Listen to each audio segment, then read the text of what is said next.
The Book of Judges.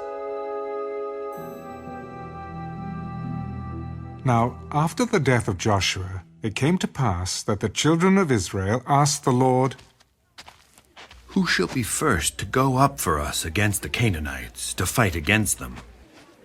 And the Lord said, "Judah shall go up. Indeed, I have delivered the land into his hand." So Judah said to Simeon his brother, "Come up with me to my allotted territory, that we may fight against the Canaanites, and I will likewise go with you to your allotted territory." And Simeon went with him. Then Judah went up, and the Lord delivered the Canaanites and the Perizzites into their hand, and they killed 10,000 men at Bezek. And they found Adonai-Bezek in Bezek, and fought against him, and they defeated the Canaanites and the Perizzites. Then Adonai-Bezek fled, and they pursued him and caught him, and cut off his thumbs and big toes. And Adonai-Bezek said, 70 kings, with their thumbs and big toes cut off, used to gather scraps under my table. As I have done, so God has repaid me. Then they brought him to Jerusalem, and there he died. Now the children of Judah fought against Jerusalem and took it. They struck it with the edge of the sword and set the city on fire. And afterward, the children of Judah went down to fight against the Canaanites, who dwelt in the mountains, in the south, and in the lowland. Then Judah went against the Canaanites who dwelt in Hebron. Now the name of Hebron was formerly Kirjath-Arba. And they killed Sheshai, Ahiman, and Talmai. From there they went against the inhabitants of Deborah. The name of Deborah was formerly Kirjath-Sepher. Then Caleb said, "Whoever attacks Kirjath-Sepher and takes it, to him I will give my daughter Achsah as wife." And Othniel, the son of Kenaz, Caleb's younger brother, took it. So he gave him his daughter Achsah as wife. Now it happened, when she came to him, that she urged him to ask her father for a field. And she dismounted from her donkey, and Caleb said to her, "What do you wish?" "Give me a blessing. Since you have given me land in the south, give me also springs of water." And Caleb gave her the upper springs and the lower springs. Now the children of the Canaanite, Moses' father-in-law, went up from the city of palms with the children of Judah into the wilderness of Judah, which lies in the south, near Arad. And they went and dwelt among the people. And Judah went with his brother Simeon, and they attacked the Canaanites who inhabited Zephath, and utterly destroyed it. So the name of the city was called Hormah. Also Judah took Gaza with its territory, Ashkelon with its territory, and Ekron with its territory. So the Lord was with Judah. And they drove out the mountaineers, but they could not drive out the inhabitants of the lowland, because they had chariots of iron. And they gave Hebron to Caleb, as Moses had said. Then he expelled from there the 3 sons of Anak. But the children of Benjamin did not drive out the Jebusites who inhabited Jerusalem. So the Jebusites dwell with the children of Benjamin in Jerusalem to this day. And the house of Joseph also went up against Bethel, and the Lord was with them. So the house of Joseph sent men to spy out Bethel. The name of the city was formerly Luz. And when the spies saw a man coming out of the city, they said to him, "Please show us the entrance to the city, and we will show you mercy." So he showed them the entrance to the city. And they struck the city with the edge of the sword. But they let the man and all his family go. And the man went to the land of the Hittites, built a city, and called its name Luz, which is its name to this day.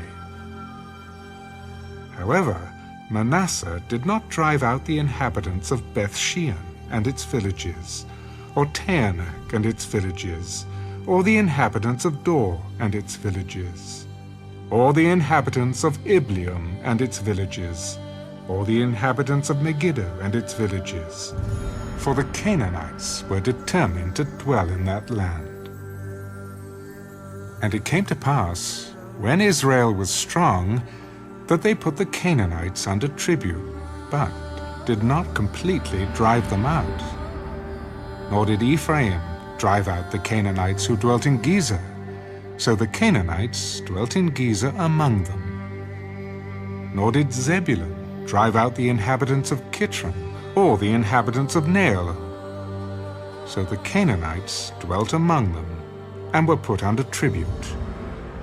Nor did Asher drive out the inhabitants of Acco, or the inhabitants of Sidon, or of Arlab, Aksib, Helber, Aphik, or Rehab. So the Asherites dwelt among the Canaanites, the inhabitants of the land, for they did not drive them out.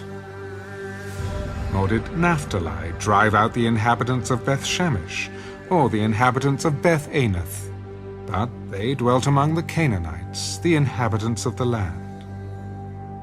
Nevertheless, the inhabitants of Beth-shemesh and Beth-anath were put under tribute to them. And the Amorites forced the children of Dan into the mountains, for they would not allow them to come down to the valley. And the Amorites were determined to dwell in Mount Heres, in Ajalon, and in Shaalbim. Yet when the strength of the house of Joseph became greater, they were put under tribute.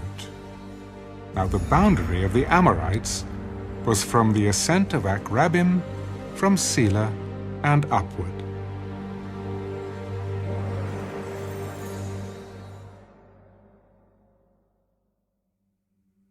Then the angel of the Lord came up from Gilgal to Bochim, and said, I led you up from Egypt and brought you to the land of which I swore to your fathers. And I said, I will never break my covenant with you, and you shall make no covenant with the inhabitants of this land. You shall tear down their altars. But you have not obeyed my voice. Why have you done this? Therefore I also said, I will not drive them out before you. But they shall be thorns in your side, and their gods shall be a snare to you. So it was, when the angel of the Lord spoke these words to all the children of Israel, that the people lifted up their voices and wept. Then they called the name of that place Bochim, and they sacrificed there to the Lord. And when Joshua had dismissed the people, the children of Israel went each to his own inheritance to possess the land. So the people served the Lord all the days of Joshua, and all the days of the elders who outlived Joshua, who had seen all the great works of the Lord which he had done for Israel. Now Joshua the son of Nun, the servant of the Lord, died when he was 110 years old. And they buried him within the border of his inheritance at Timnath-Heres, in the mountains of Ephraim, on the north side of Mount Gaash. When all that generation had been gathered to their fathers, another generation arose after them, who did not know the Lord, nor the work which he had done for Israel. Then the children of Israel did evil in the sight of the Lord, and served the Baals. And they forsook the Lord God of their fathers, who had brought them out of the land of Egypt, And they followed other gods from among the gods of the people who were all around them, and they bowed down to them, and they provoked the Lord to anger. They forsook the Lord and served Baal and the Ashtoreths. And the anger of the Lord was hot against Israel. So he delivered them into the hands of plunderers who despoiled them, and he sold them into the hands of their enemies all around, so that they could no longer stand before their enemies. Wherever they went out, the hand of the Lord was against them for calamity, as the Lord had said, and as the Lord had sworn to them. And they were greatly distressed. Nevertheless, the Lord raised up judges who delivered them out of the hand of those who plundered them. Yet they would not listen to their judges, but they played the harlot with other gods and bowed down to them. They turned quickly from the way in which their fathers walked, in obeying the commandments of the Lord. They did not do so. And when the Lord raised up judges for them, the Lord was with the judge, and delivered them out of the hand of their enemies all the days of the judge. For the Lord was moved to pity by their groaning, because of those who oppressed them and harassed them. And it came to pass, when the judge was dead, that they reverted and behaved more corruptly than their fathers, by following other gods to serve them and bow down to them. They did not cease from their own doings, nor from their stubborn way. Then the anger of the Lord was hot against Israel. Because this nation has transgressed my covenant, which I commanded their fathers, and has not heeded my voice, I also will no longer drive out before them any of the nations which Joshua left when he died, so that through them I may test Israel, whether they will keep the ways of the Lord to walk in them as their fathers kept them, or not. Therefore the Lord left those nations, without driving them out immediately, nor did he deliver them into the hand of Joshua.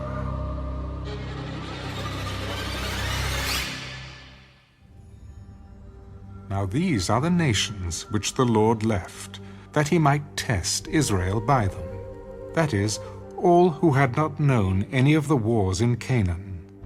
This was only so that the generations of the children of Israel might be taught to know war, at least those who had not formerly known it.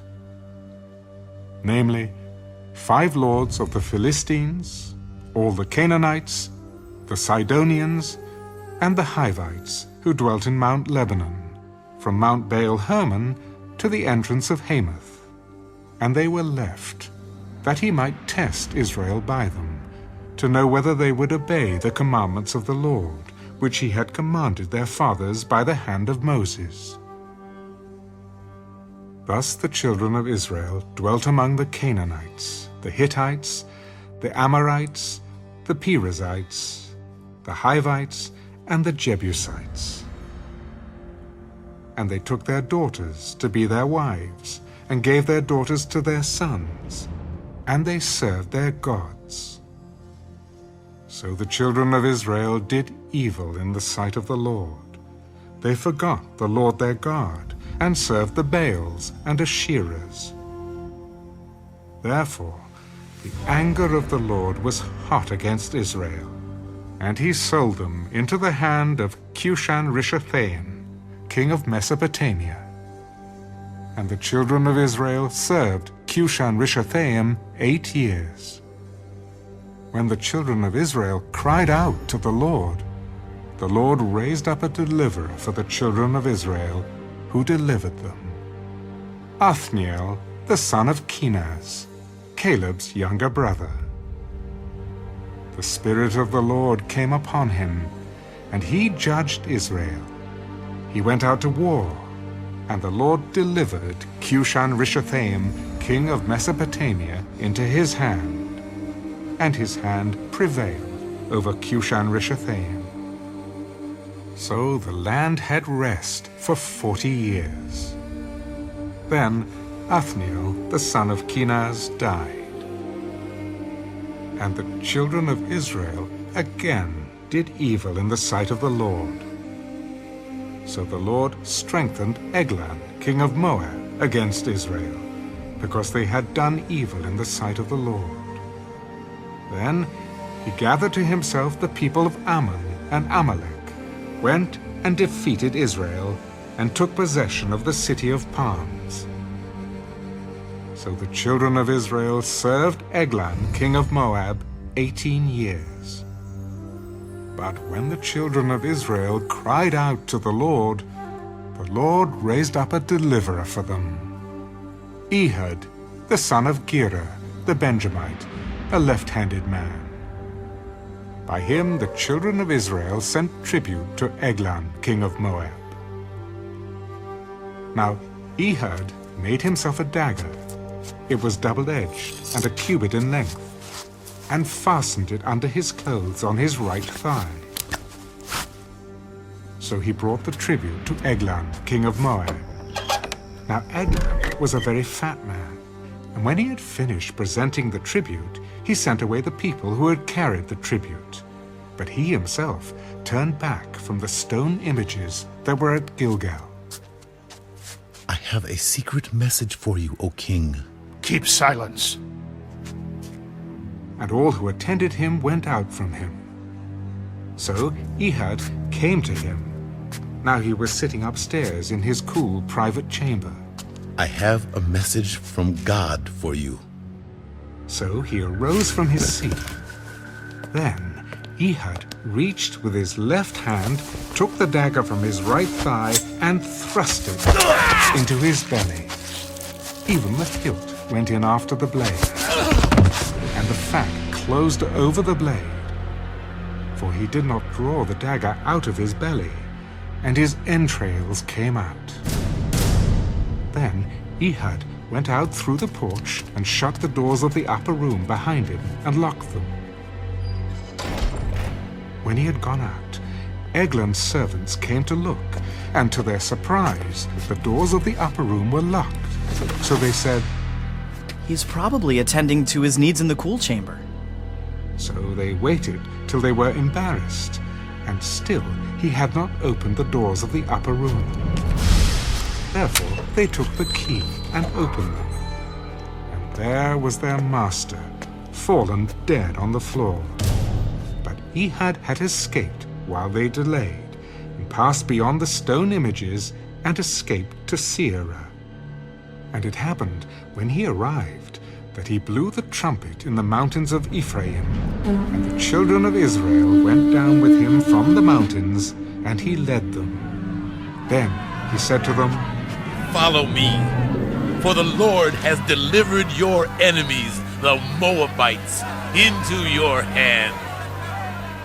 So they went down after him, seized the fords of the Jordan leading to Moab, and did not allow anyone to cross over.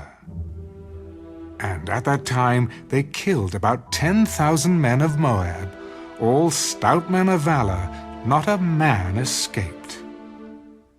So Moab was subdued that day under the hand of Israel, and the land had rest for 80 years. After him was Shamgar, the son of Anath, who killed 600 men of the Philistines with an ox goad, and he also delivered Israel.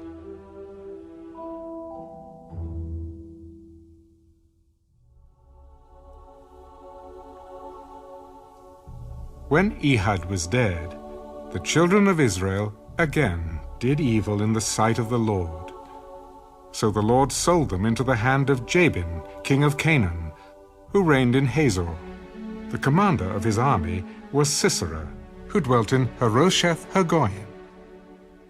And the children of Israel cried out to the Lord, for Jabin had 900 chariots of iron, and for 20 years he had harshly oppressed the children of Israel. Now Deborah, a prophetess, the wife of Lapidath, was judging Israel at that time. And she would sit under the palm tree of Deborah, between Ramah and Bethel, in the mountains of Ephraim. And the children of Israel came up to her for judgment.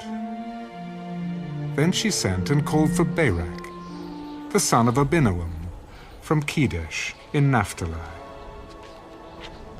Has not the Lord God of Israel commanded?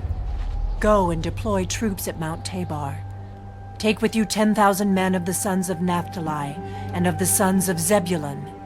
And against you I will deploy Sisera, the commander of Jabin's army, with his chariots and his multitude at the river Kishon, and I will deliver him into your hand.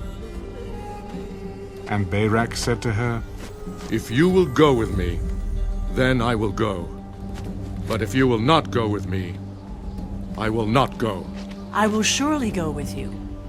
Nevertheless, there will be no glory for you in the journey you are taking, for the Lord will sell Sisera into the hand of a woman. Then Deborah arose and went with Barak to Kedesh. And Barak called Zebulun and Naphtali to Kedesh. He went up with 10,000 men under his command, and Deborah went up with him. Now Heber the Canaanite, of the children of Hobab, the father-in-law of Moses, had separated himself from the Canaanites, and pitched his tent near the terebinth tree at Zaanaim, which is beside Kedesh. And they reported to Sisera that Barak, the son of Abinoam, had gone up to Mount Tabor. So Sisera gathered together all his chariots, 900 chariots of iron, and all the people who were with him, from Harosheth Hagoyim to the river Kishon. Then Deborah said to Barak, Up, for this is the day in which the Lord has delivered Sisera into your hand. Has not the Lord gone out before you? So Barak went down from Mount Tabor with 10,000 men following him.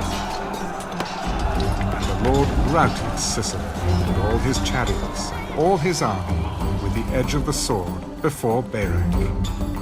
And Sisera alighted from his chariot and fled away on foot. But Barak pursued the chariots and the army as far as Harosheth Hagoyim. And all the army of Sisera fell by the edge of the sword. Not a man was left. However, Sisera had fled away on foot to the tent of Jael, the wife of Heber the Canaanite. For there was peace between Jabin, king of Hazor, and the house of Heber the Canaanite. And Jael went out to meet Sisera, and said to him, Turn aside, my lord. Turn aside to me. Do not fear. And when he had turned aside with her into the tent, she covered him with a blanket. Please, give me a little water to drink, for I am thirsty. So she opened a jug of milk, gave him a drink, and covered him. Stand at the door of the tent, and if any man comes and inquires of you, and says, Is there any man here? You shall say no. Then Jael, Heber's wife, took a tent peg, and took a hammer in her hand, and went softly to him, and drove the peg into his temple. And he went down into the ground, for he was fast asleep and weary. So he died. And then, as Barak pursued Sisera, Jael came out to meet him. Come, I will show you the man whom you seek. And when he went into her tent, there lay Sisera, dead, with the peg in his temple. So on that day God subdued Jabin, king of Canaan, in the presence of the children of Israel.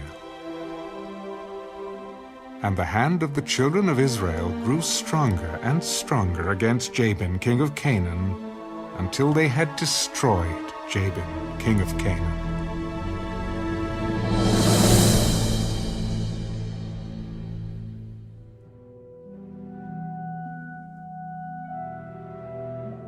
Then Deborah and Barak, the son of Abinoam, sang on that day.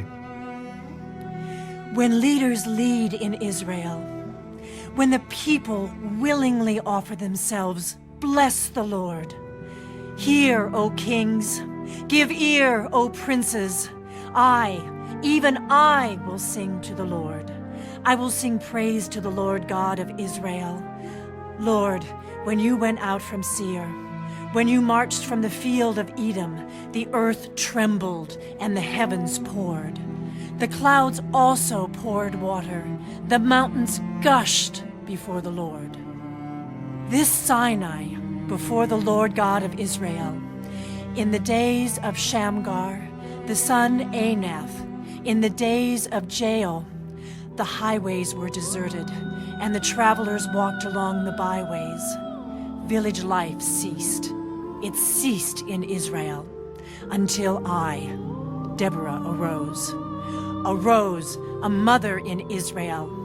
They chose new gods. Then there was war in the gates. Not a shield or spear was seen among 40,000 in Israel. My heart is with the rulers of Israel, who offered themselves willingly with the people. Bless the Lord. Speak, you who ride on white donkeys, who sit in judges' attire, and who walk along the road. Far from the noise of the archers, among the watering places, there they shall recount the righteous acts of the Lord, the righteous acts for his villagers in Israel. Then the people of the Lord shall go down to the gates. Awake, awake, Deborah. Awake, awake, sing a song. Arise, Barak, and lead your captives away, O son of Abinoam. Then the survivors came down, the people against the nobles. The Lord came down for me against the mighty. From Ephraim were those whose roots were in Amalek. After you, Benjamin, with your peoples. From Machir rulers came down, and from Zebulun those who bear the recruiter's staff. And the princes of Issachar were with Deborah. As Issachar, so was Barak sent into the valley under his command. Among the divisions of Reuben there were great resolves of heart. Why did you sit among the sheepfolds to hear the pipings for the flocks? The divisions of Reuben have great searchings of heart. Gilead stayed beyond the Jordan. And why did Dan remain on ships? Asher continued at the seashore and stayed by his inlets. Zebulun is a people who jeopardize their lives to the point of death. Naphtali also on the heights of the battlefield. The kings came and fought. Then the kings of Canaan fought in Taanach by the waters of Megiddo. They took no spoils of silver. They fought from the heavens. The stars from their courses fought against Sisera. The torrent of Kishon swept them away. That ancient torrent, the torrent of Kishon, O my soul, march on in strength. Then the horses' hooves pounded, the galloping of his steeds. Curse Meroz, said the angel of the Lord. Curse its inhabitants bitterly, because they did not come to the help of the Lord, to the help of the Lord against the mighty. Most blessed among women is Jael, the wife of Heber the Canaanite. Blessed is she among women in tents. He asked for water, she gave milk. She brought out cream in a lordly bowl. She stretched her hand to the tent peg, her right hand to the workman's hammer. She pounded Sisera, she pierced his head, she split and struck through his temple. At her feet he sank, he fell, he lay still. At her feet he sank, he fell. Where he sank, there he fell dead. The mother of Sisera looked through the window and cried out through the lattice, "Why is his chariot so long in coming? Why tarries the clatter of his chariots?" Her wisest ladies answered her. Yes, she answered herself. Are they not finding and dividing the spoil? To every man a girl or two. For Sisera, plunder of dyed garments, plunder of garments embroidered and dyed, 2 pieces of dyed embroidery for the neck of the looter. Thus let all your enemies perish, O Lord, but let those who love him be like the sun when it comes out in full strength. So the land had rest for 40 years.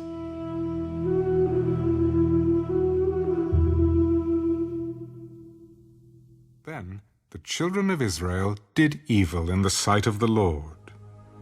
So the Lord delivered them into the hand of Midian for 7 years, and the hand of Midian prevailed against Israel. Because of the Midianites, the children of Israel made for themselves the dens, the caves, and the strongholds which are in the mountains. So it was, whenever Israel had sown, Midianites would come up. Also Amalekites and the people of the east would come up against them. Then they would encamp against them and destroy the produce of the earth as far as Gaza, and leave no sustenance for Israel, neither sheep, nor ox, nor donkey.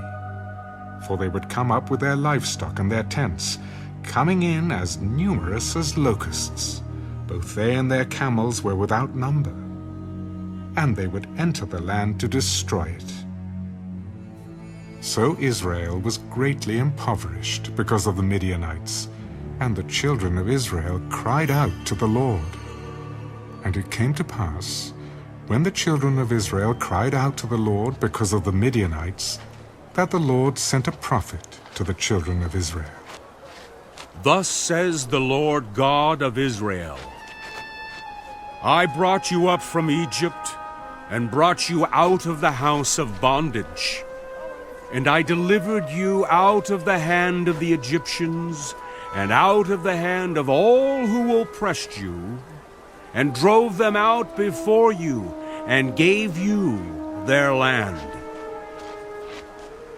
Also I said to you, I am the Lord your God. Do not fear the gods of the Amorites, in whose land you dwell. But you have not obeyed my voice. Now the angel of the Lord came and sat under the terebinth tree, which was in Ophrah, which belonged to Joash the Abiezrite, while his son Gideon threshed wheat in the winepress, in order to hide it from the Midianites. And the angel of the Lord appeared to him. The Lord is with you, you mighty man of valor.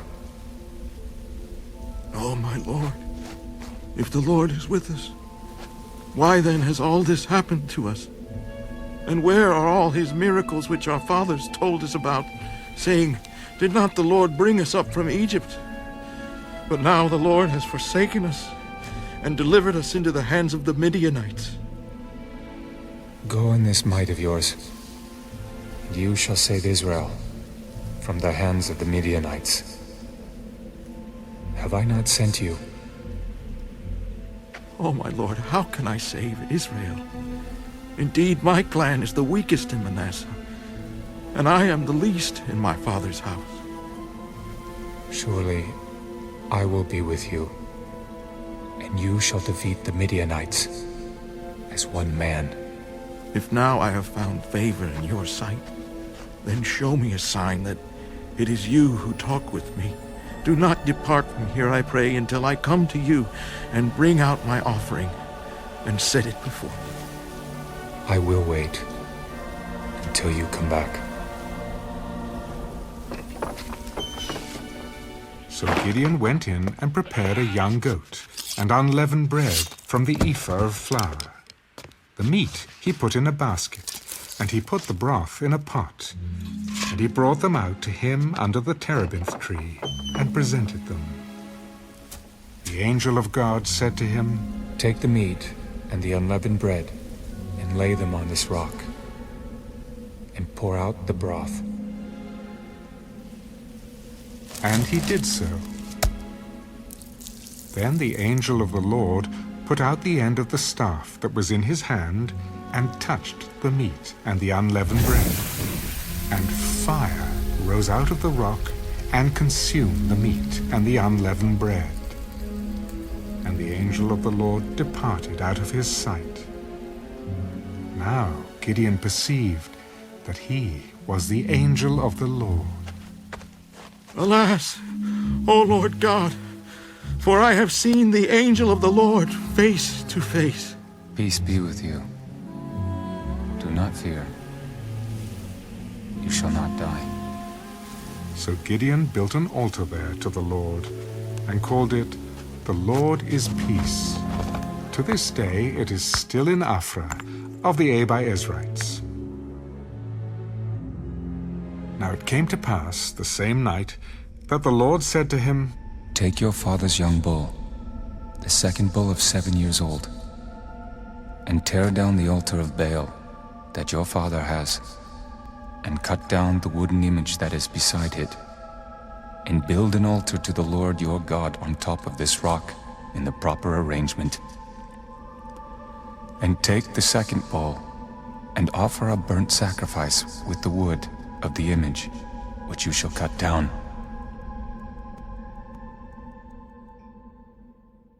So Gideon took 10 men from among his servants, and did as the Lord had said to him. But because he feared his father's household and the men of the city too much to do it by day, he did it by night. And when the men of the city arose early in the morning, there was the altar of Baal torn down, and the wooden image that was beside it was cut down, and the second bull was being offered on the altar which had been built. So they said to one another, Who has done this thing? And when they had inquired and asked, they said, Gideon, the son of Joash, has done this thing. Then the men of the city said to Joash, Bring out your son that he may die, because he has torn down the altar of Baal, and because he has cut down the wooden image that was beside it. But Joash said to all who stood against him, Would you plead for Baal? Would you save him? Let the one who would plead for him be put to death by morning. If he is a god, let him plead for himself, because his altar has been torn down. Therefore on that day he called him Jerubbaal, saying, Let Baal plead against him, because he has torn down his altar. Then all the Midianites and Amalekites, the people of the east, gathered together, and they crossed over and encamped in the valley of Jezreel. But the Spirit of the Lord came upon Gideon. Then he blew the trumpet, and the Abiezrites gathered behind him. And he sent messengers throughout all Manasseh, who also gathered behind him. He also sent messengers to Asher, Zebulun, and Naphtali, and they came up to meet them. So Gideon said to God, If you will save Israel by my hand, as you have said, look, I shall put a fleece of wool on the threshing floor.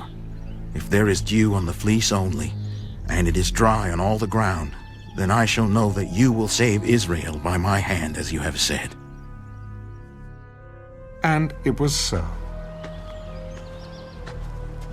When he rose early the next morning and squeezed the fleece together, he wrung the dew out of the fleece, a bowl full of water.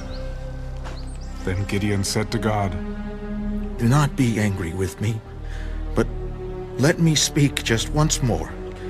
Let me test, I pray, just once more with the fleece. Let it now be dry only on the fleece, but on all the ground let there be dew. And God did so that night. It was dry on the fleece only, but there was dew on all the ground.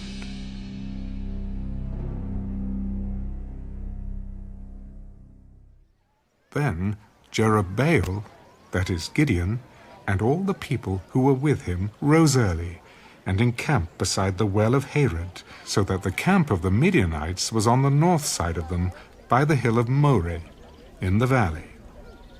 And the Lord said to Gideon, The people who are with you are too many for me to give the Midianites into their hands, lest Israel claim glory for itself against me, saying, My own hand has saved me. Now, therefore, proclaim in the hearing of the people, saying, Whoever is fearful and afraid, let him turn and depart at once from Mount Gilead. And 22,000 of the people returned, and 10,000 remained. But the Lord said to Gideon, The people are still too many. Bring them down to the water, and I will test them for you there. Then it will be that of whom I say to you, This one shall go with you, the same shall go with you. And of whomever I say to you, This one shall not go with you, the same shall not go. So he brought the people down to the water. And the Lord said to Gideon, Everyone who laps from the water with his tongue, as a dog laps, you shall set apart by himself. Likewise, everyone who gets down on his knees to drink. And the number of those who lapped, putting their hand to their mouth, was 300 men. But all the rest of the people got down on their knees to drink water. Then the Lord said to Gideon, By the 300 men who lapped, I will save you, and deliver the Midianites into your hand. Let all the other people go, every man to his place. So the people took provisions and their trumpets in their hands. And he sent away all the rest of Israel, every man to his tent, and retained those 300 men. Now the camp of Midian was below him in the valley. It happened on the same night that the Lord said to him, Arise, go down against the camp, for I have delivered it into your hand. But if you are afraid to go down to the camp with Purah your servant, and you shall hear what they say. And afterward your hands shall be strengthened to go down against the camp. Then he went down with Purah his servant to the outpost of the armed men who were in the camp. Now the Midianites and Amalekites, all the people of the east, were lying in the valley as numerous as locusts, and their camels were without number, as the sand by the seashore in multitude. And when Gideon had come, there was a man telling a dream to his companion. I have had a dream. To my surprise, a loaf of barley bread tumbled into the camp of Midian. It came to a tent and struck it so that it fell and overturned, and the tent collapsed. This is nothing else but the sword of Gideon, the son of Joash, a man of Israel. Into his hand God has delivered Midian and the whole camp. And so it was, when Gideon heard the telling of the dream and its interpretation, that he worshipped. He returned to the camp of Israel and said, Arise, for the Lord has delivered the camp of Midian into your hand. Then he divided the 300 men into 3 companies, and he put a trumpet into every man's hand with empty pitchers and torches inside the pitchers. Look at me and do likewise. Watch, and when I come to the edge of the camp, you shall do as I do. When I blow the trumpet, I and all who are with me, then you also blow the trumpets on every side of the whole camp and say, The sword of the Lord and of Gideon. Gideon and the 100 men who were with him came to the outpost of the camp at the beginning of the middle watch, just as they had posted the watch. And they blew the trumpets and broke the pitchers that were in their hands.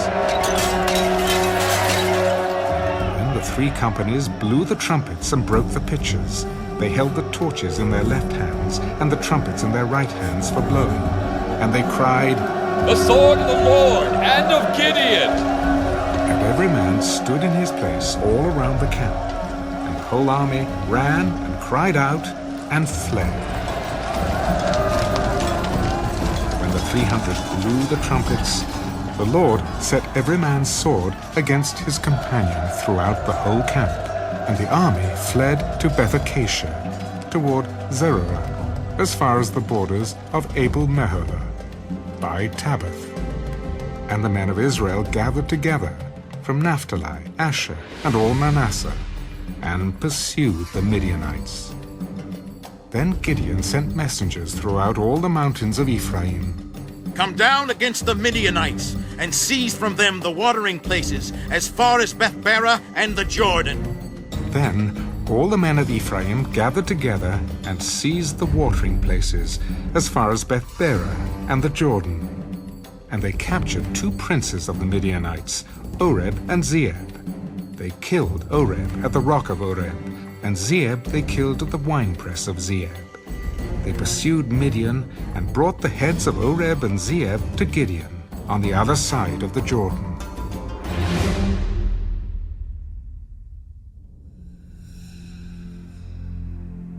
Now the men of Ephraim said to him, "Why have you done this to us by not calling us when you went to fight with the Midianites?"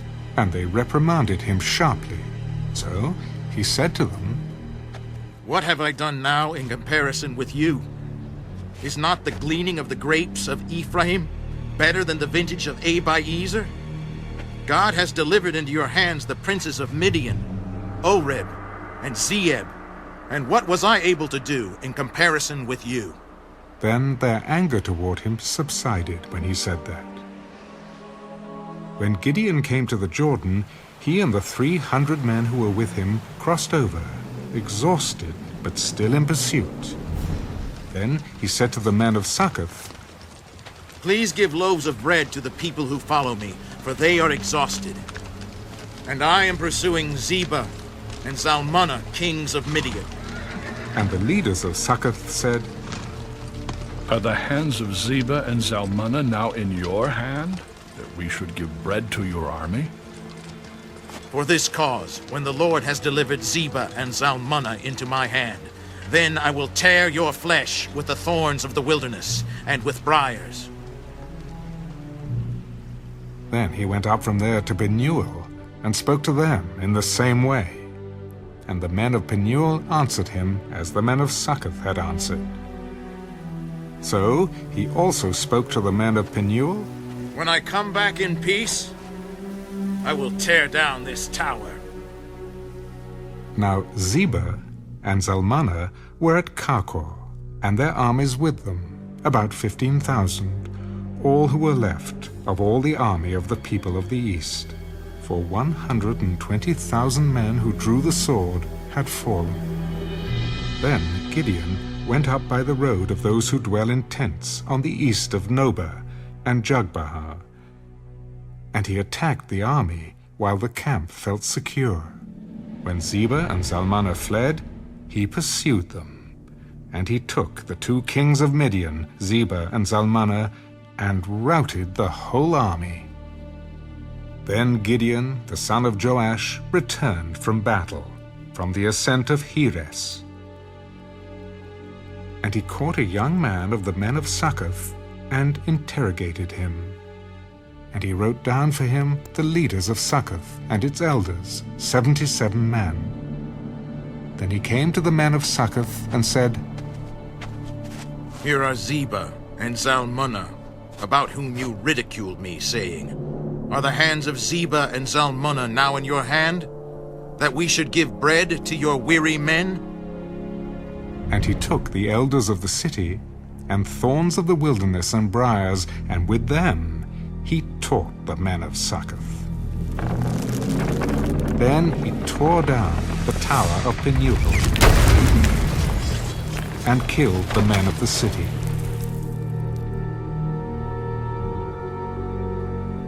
And he said to Zebah and Zalmunna, What kind of men were they whom you killed at Tabor? As you are, so were they. Each one resembled the son of a king. They were my brothers, the sons of my mother. As the Lord lives, if you had let them live, I would not kill you. And he said to Jether, his firstborn, Rise, kill them. But the youth would not draw his sword, for he was afraid, because he was still a youth.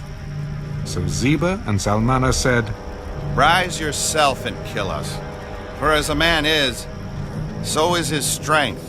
So Gideon arose and killed Zebah and Zalmunna, and took the crescent ornaments that were on their camels' necks.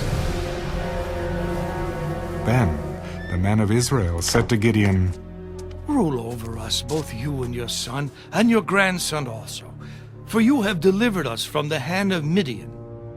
I will not rule over you, nor shall my son rule over you. The Lord shall rule over you. I would like to make a request of you, that each of you would give me the earrings from his plunder. For they had golden earrings, because they were Ishmaelites. So they answered, We will gladly give them. And they spread out a garment, and each man threw into it the earrings from his plunder. Now the weight of the gold earrings that he requested was 1,700 shekels of gold, beside the crescent ornaments, pendants, and purple robes which were on the kings of Midian, and besides the chains that were around their camels' necks. Then Gideon made it into an ephod, and set it up in his city, Ophrah. And all Israel played the harlot with it there. It became a snare to Gideon and to his house. Thus Midian was subdued before the children of Israel, so that they lifted their heads no more. And the country was quiet for 40 years in the days of Gideon. Then Jerubbaal, the son of Joash, went and dwelt in his own house. Gideon had 70 sons, who were his own offspring, for he had many wives. And his concubine, who was in Shechem, also bore him a son, whose name he called Abimelech. Now Gideon, the son of Joash, died at a good old age, and was buried in the tomb of Joash his father, in Ophrah of the Abiezrites. So it was, as soon as Gideon was dead, that the children of Israel again played the harlot with the Baals, and made Baal-berith their god. Thus the children of Israel did not remember the Lord their God, who had delivered them from the hands of all their enemies on every side. Nor did they show kindness to the house of Jerubbaal, Gideon, in accordance with the good he had done for Israel.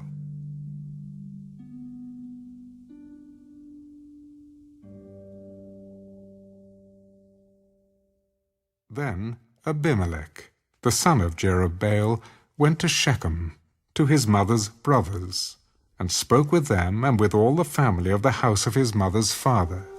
Please speak in the hearing of all the men of Shechem. Which is better for you, that all 70 of the sons of Jerubbaal reign over you, or that one reign over you?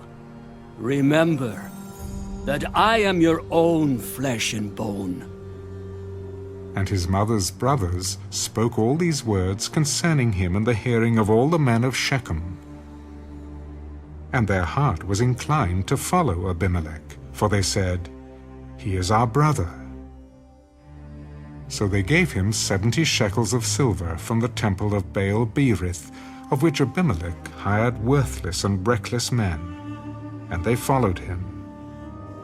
Then he went to his father's house at Ophrah, and killed his brothers, the 70 sons of Jerubbaal on one stone. But Jotham, the youngest son of Jerubbaal, was left, because he hid himself.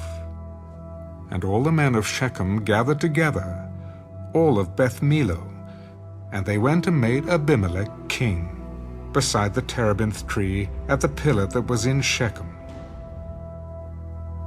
Now, when they told Jotham, he went and stood on top of Mount Gerizim, and lifted his voice and cried out, Listen to me, you men of Shechem, that God may listen to you. The trees once went forth to anoint a king over them. And they said to the olive tree, Reign over us. But the olive tree said to them, Should I cease giving my oil, with which they honor God and men, and go to sway over trees? Then the tree said to the fig tree, You come and reign over us. But the fig tree said to them, Should I cease my sweetness and my good fruit, and go to sway over trees?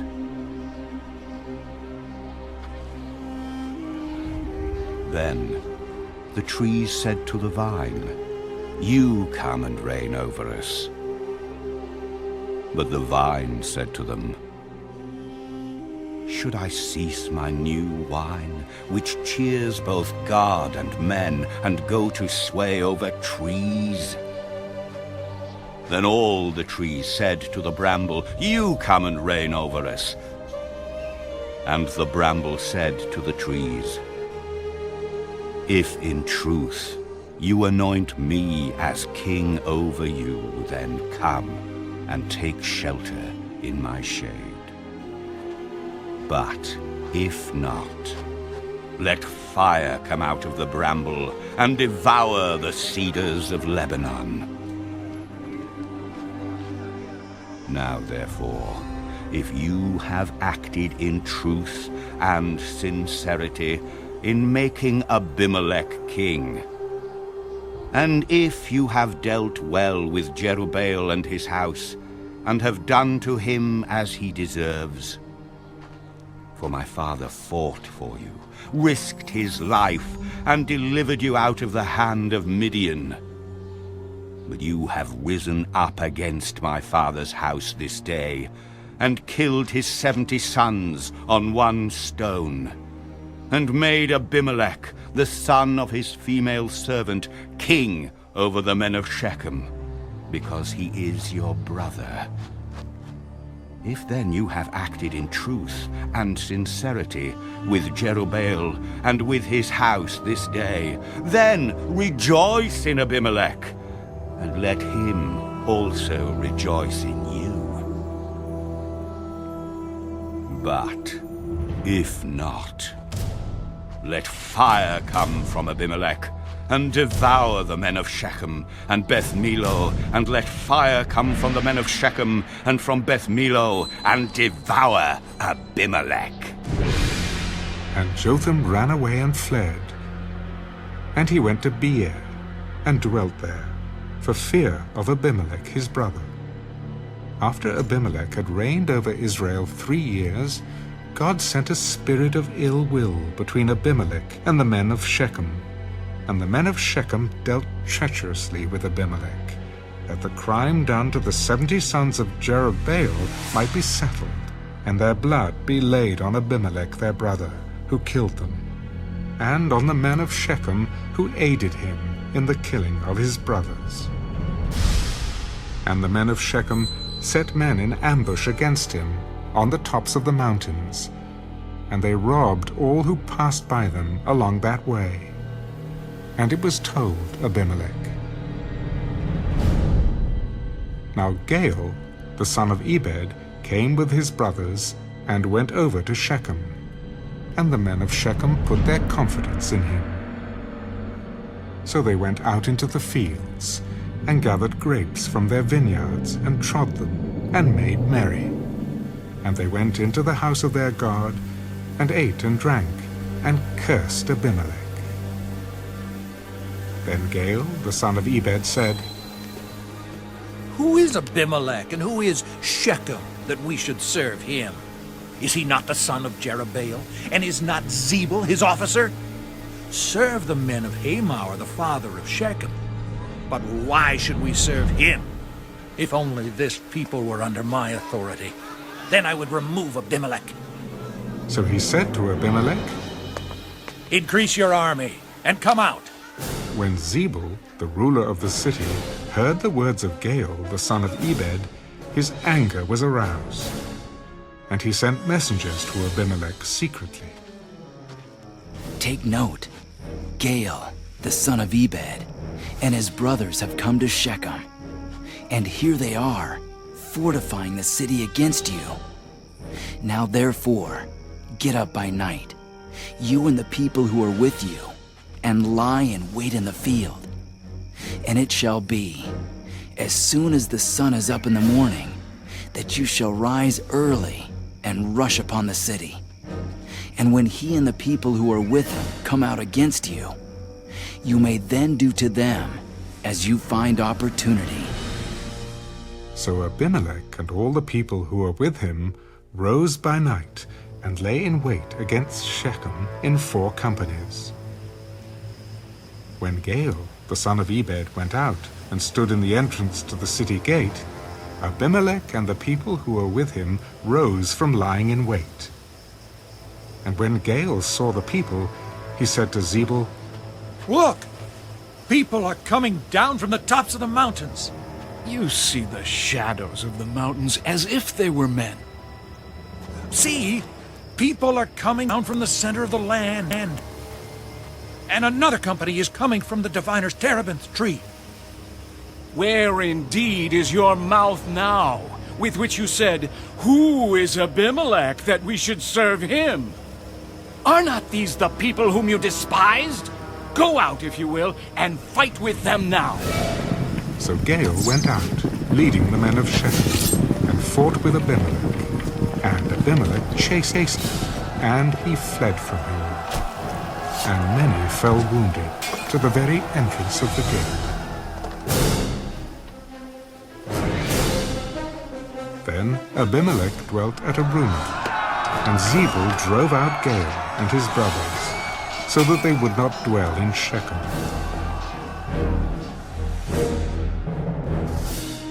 And it came about on the next day that the people went out into the field, and they told Abimelech. So he took his people, divided them into 3 companies, and lay in wait in the field. And he looked, and there were the people coming out of the city, and he rose against them and attacked them. Then Abimelech and the company that was with him rushed forward and stood at the entrance of the gate of the city. And the other 2 companies rushed upon all who were in the fields and killed them. So Abimelech fought against the city all that day. He took the city and killed the people who were in it, and he demolished the city and sowed it with salt. Now when all the men of the tower of Shechem had heard that, they entered the stronghold of the temple of the god Berith. And it was told Abimelech that all the men of the tower of Shechem were gathered together. Then Abimelech went up to Mount Zalmon, he and all the people who were with him. And Abimelech took an axe in his hand, and cut down a bough from the trees, and took it and laid it on his shoulder. Then he said to the people who were with him, What you have seen me do, make haste, and do as I have done. So each of the people likewise cut down his own bough, and followed Abimelech, put them against the stronghold, and set the stronghold on fire above them, so that all the people of the tower of Shechem died, about 1,000 men and women. Then Abimelech went to Thebez, and he encamped against Thebez, and took it. But there was a strong tower in the city, and all the men and women, all the people of the city, fled there, and shut themselves in. Then they went up to the top of the tower. So Abimelech came as far as the tower and fought against it. And he drew near the door of the tower to burn it with fire. But a certain woman dropped an upper millstone on Abimelech's head and crushed his skull. Then he called quickly to the young man, his armor-bearer. Oh, draw your sword and kill me, lest men say of me, a woman killed him. So his young man thrust him through, and he died. And when the men of Israel saw that Abimelech was dead, they departed, every man to his place. Thus God repaid the wickedness of Abimelech, which he had done to his father by killing his 70 brothers. And all the evil of the men of Shechem God returned on their own heads, and on them came the curse of Jotham, the son of Jerubbaal.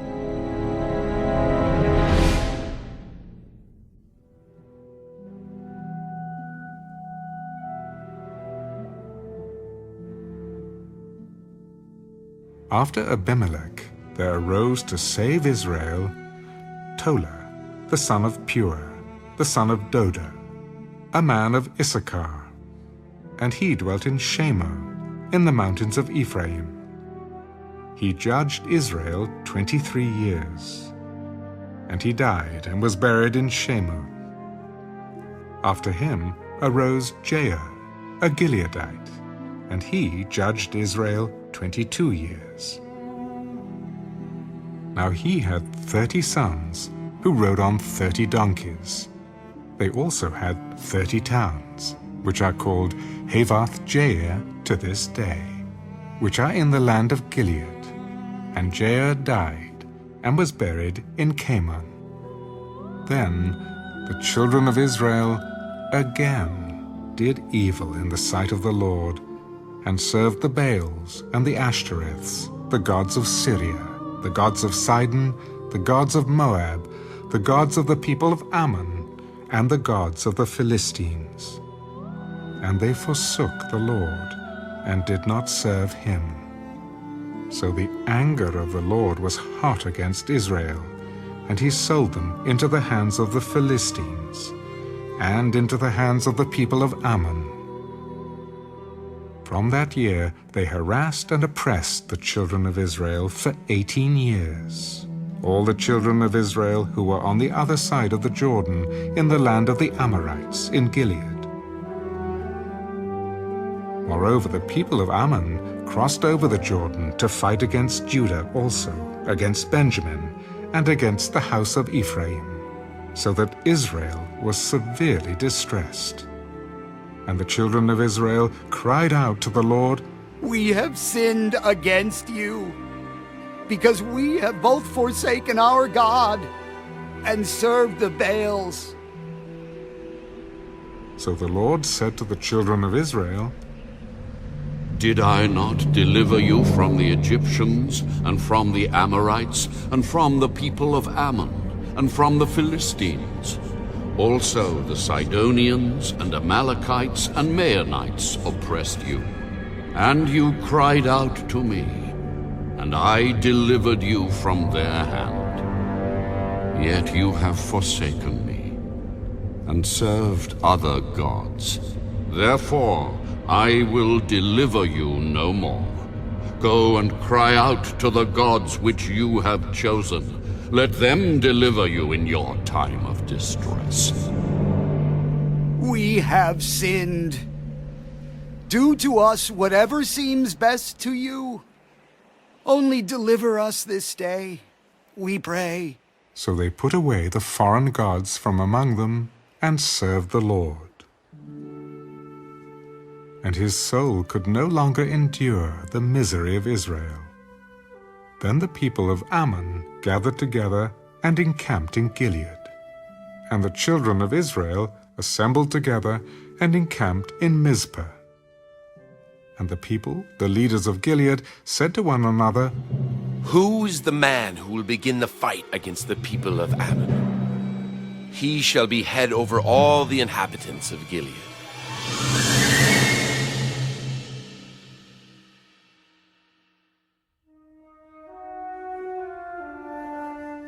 Now Jephthah, the Gileadite, was a mighty man of valor. But he was the son of a harlot, and Gilead begot Jephthah. Gilead's wife bore sons, and when his wife's sons grew up, they drove Jephthah out. You shall have no inheritance in our father's house, for you are the son of another woman. Then Jephthah fled from his brothers, and dwelt in the land of Tarb. And worthless men banded together with Jephthah, and went out raiding with him. It came to pass, after a time, that the people of Ammon made war against Israel. And so it was, when the people of Ammon made war against Israel, that the elders of Gilead went to get Jephthah from the land of Tarb. Then they said to Jephthah, Come and be our commander, that we may fight against the people of Ammon. Did you not hate me and expel me from my father's house? Why have you come to me now when you are in distress? That is why we have turned again to you now, that you may go with us and fight against the people of Ammon, and be our head over all the inhabitants of Gilead. If you take me back home to fight against the people of Ammon, and the Lord delivers them to me, shall I be your head? The Lord will be a witness between us, if we do not do according to your words.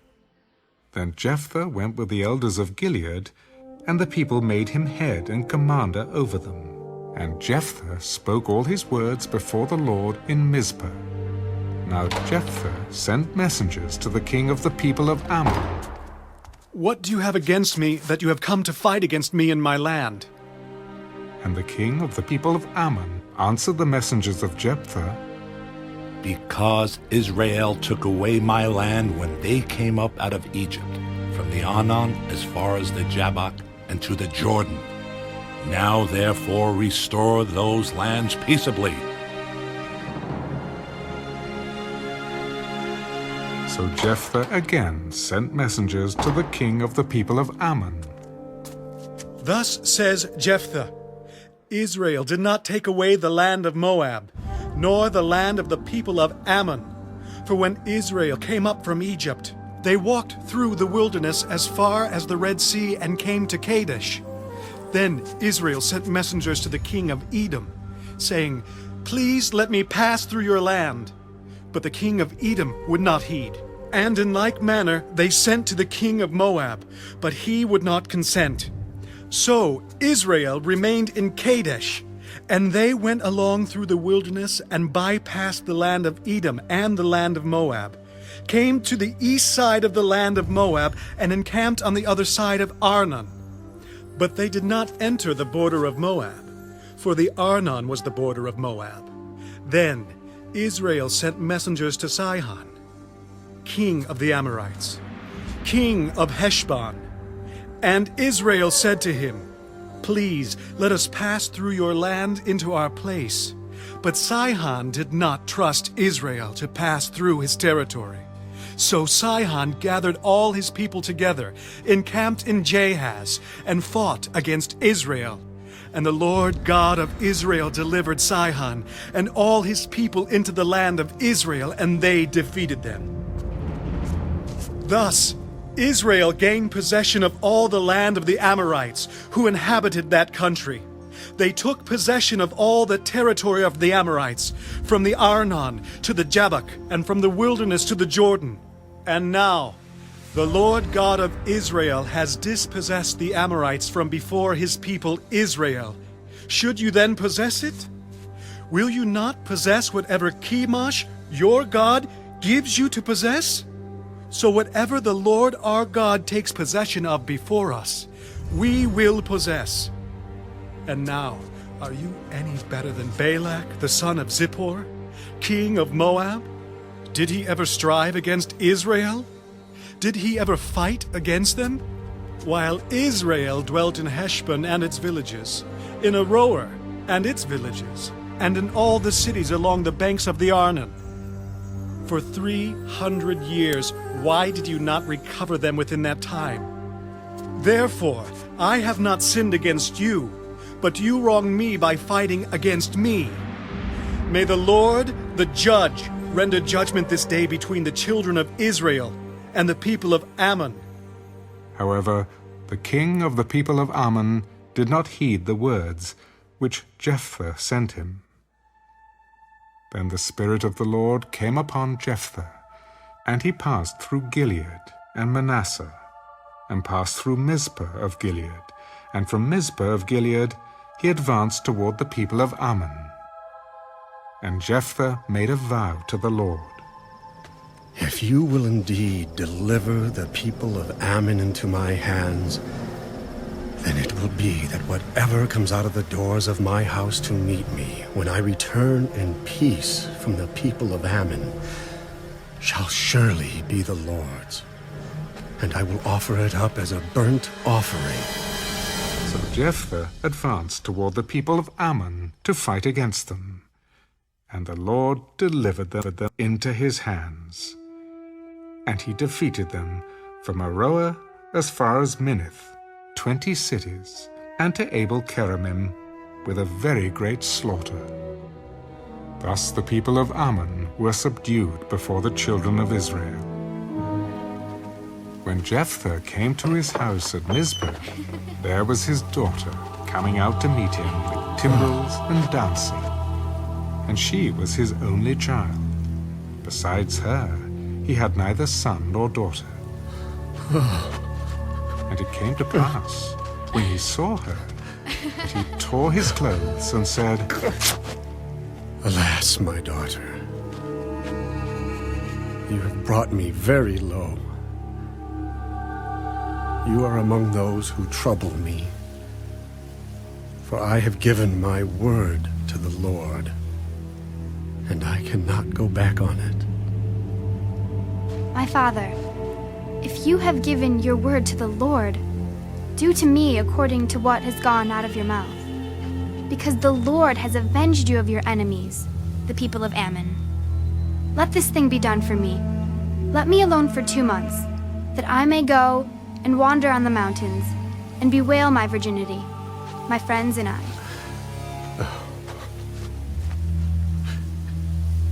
Go. And he sent her away for 2 months, and she went with her friends, and bewailed her virginity on the mountains. And it was so at the end of 2 months that she returned to her father, and he carried out his vow with her, which he had vowed.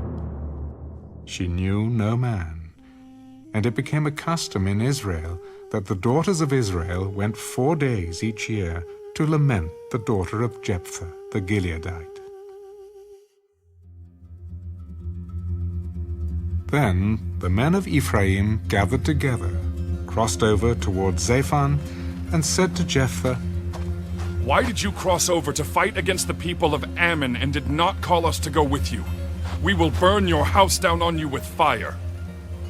And Jephthah said to them, My people and I were in a great struggle with the people of Ammon, and when I called you, you did not deliver me out of their hands.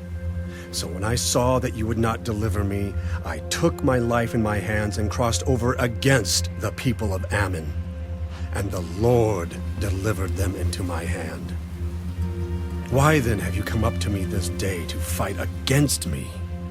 Now Jephthah gathered together all the men of Gilead and fought against Ephraim. And the men of Gilead defeated Ephraim, because they said, You Gileadites are fugitives of Ephraim, among the Ephraimites and among the Manassites. The Gileadites seized the fords of the Jordan before the Ephraimites arrived. And when any Ephraimite who escaped said, Let me cross over, the men of Gilead would say to him, Are you an Ephraimite? If he said no, then they would say to him, Then say Shibboleth.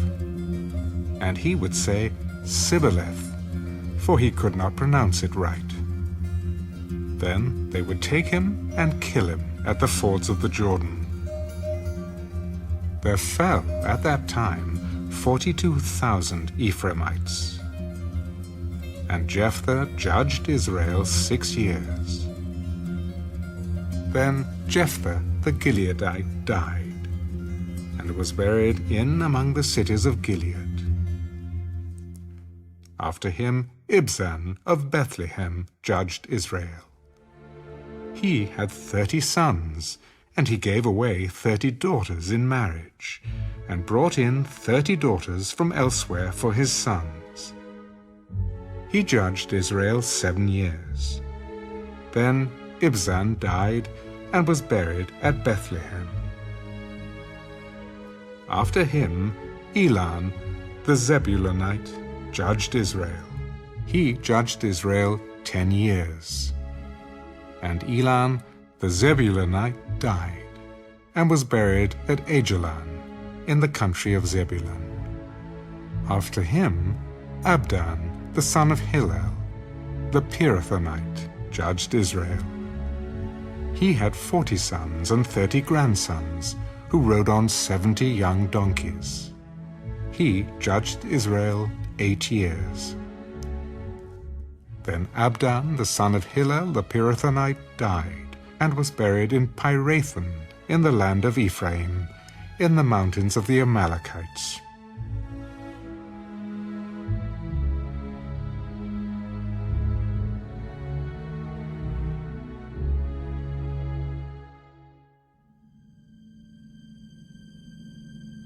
Again the children of Israel did evil in the sight of the Lord, and the Lord delivered them into the hand of the Philistines for 40 years. Now there was a certain man from Zorah, of the family of the Danites, whose name was Manoah, and his wife was barren, and had no children. And the angel of the Lord appeared to the woman and said to her, Indeed now, you are barren, and have borne no children, but you shall conceive and bear a son. Now therefore, please be careful not to drink wine or similar drink, and not to eat anything unclean. For behold, you shall conceive and bear a son, and no razor shall come upon his head. For the child shall be a Nazirite to God from the womb, and he shall begin to deliver Israel out of the hand of the Philistines.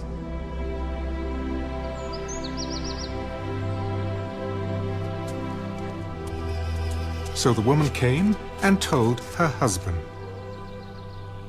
A man of God came to me, and his countenance was like the countenance of the angel of God. Very awesome. But I did not ask him where he was from, and he did not tell me his name. And he said to me, Behold, you shall conceive and bear a son. Now drink no wine or similar drink, nor eat anything unclean, for the child shall be a Nazirite to God from the womb to the day of his death. Then Manoah prayed to the Lord and said, O my Lord, please let the man of God whom you sent come to us again and teach us what we shall do for the child who will be born.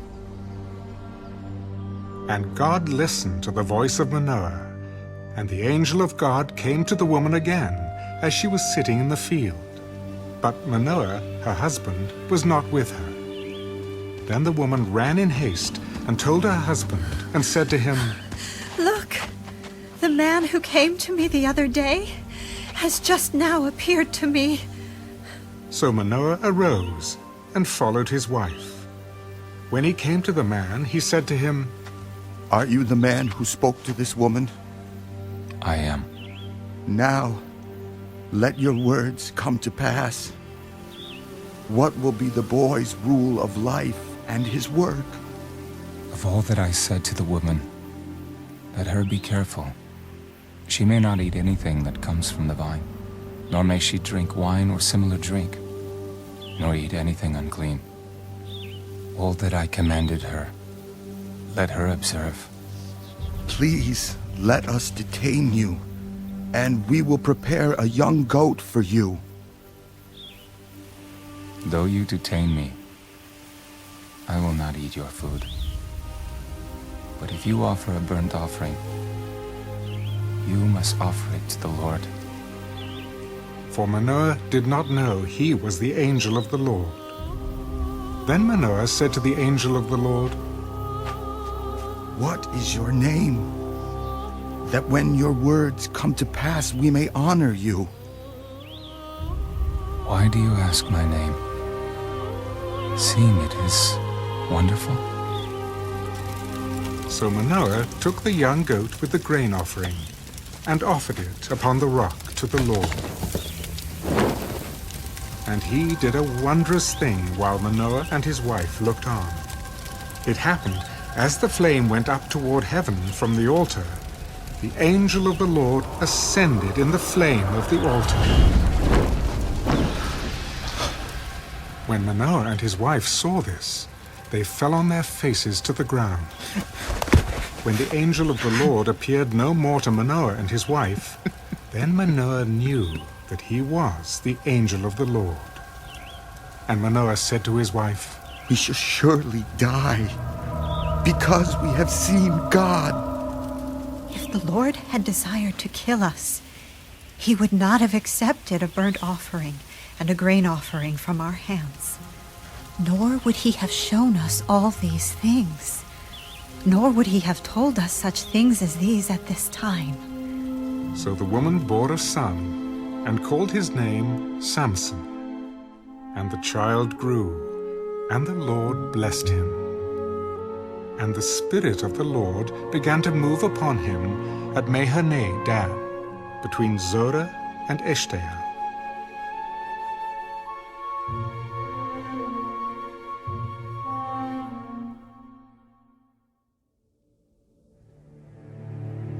Now Samson went down to Timnah, and saw a woman in Timnah of the daughters of the Philistines. So he went up and told his father and mother. I have seen a woman in Timnah of the daughters of the Philistines. Now, therefore, get her for me as a wife. Is there no woman among the daughters of your brethren, or among all my people, that you must go and get a wife from the uncircumcised Philistines? Get her for me, for she pleases me well. But his father and mother did not know that it was of the Lord, that he was seeking an occasion to move against the Philistines. For at that time the Philistines had dominion over Israel.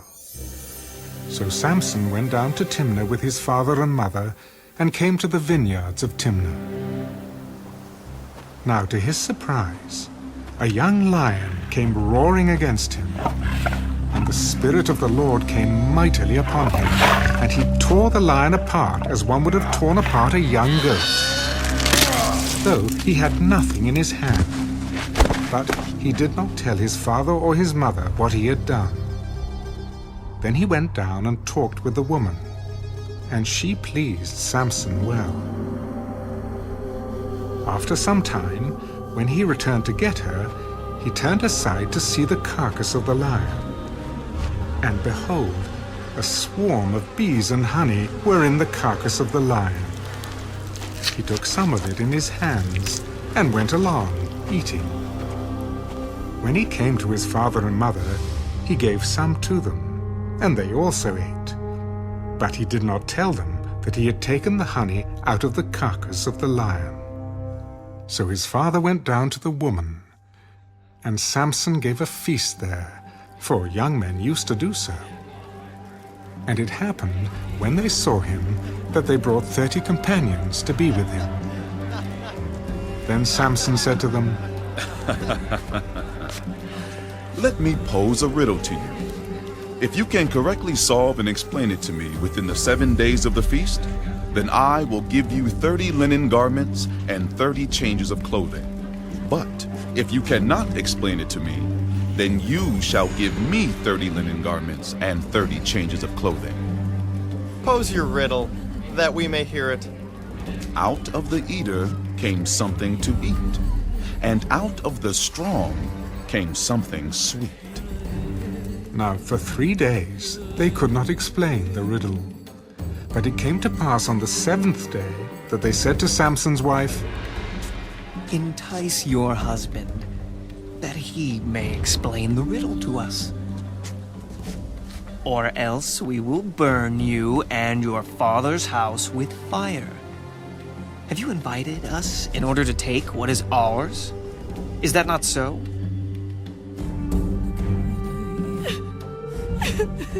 Then Samson's wife wept on him. You only hate me. You do not love me. You have posed a riddle to the sons of my people, but you have not explained it to me. Look, I have not explained it to my father or my mother. So should I explain it to you? Now she had wept on him the 7 days while their feast lasted. And it happened on the 7th day that he told her, because she pressed him so much. Then she explained the riddle to the sons of her people. So the men of the city said to him on the 7th day, before the sun went down, What is sweeter than honey, and what is stronger than a lion? And he said to them, If you had not plowed with my heifer, you would have not solved my riddle. Then the Spirit of the Lord came upon him mightily, and he went down to Ashkelon and killed 30 of their men, took their apparel, and gave the changes of clothing to those who had explained the riddle. So his anger was aroused, and he went back up to his father's house, and Samson's wife was given to his companion, who had been his best man.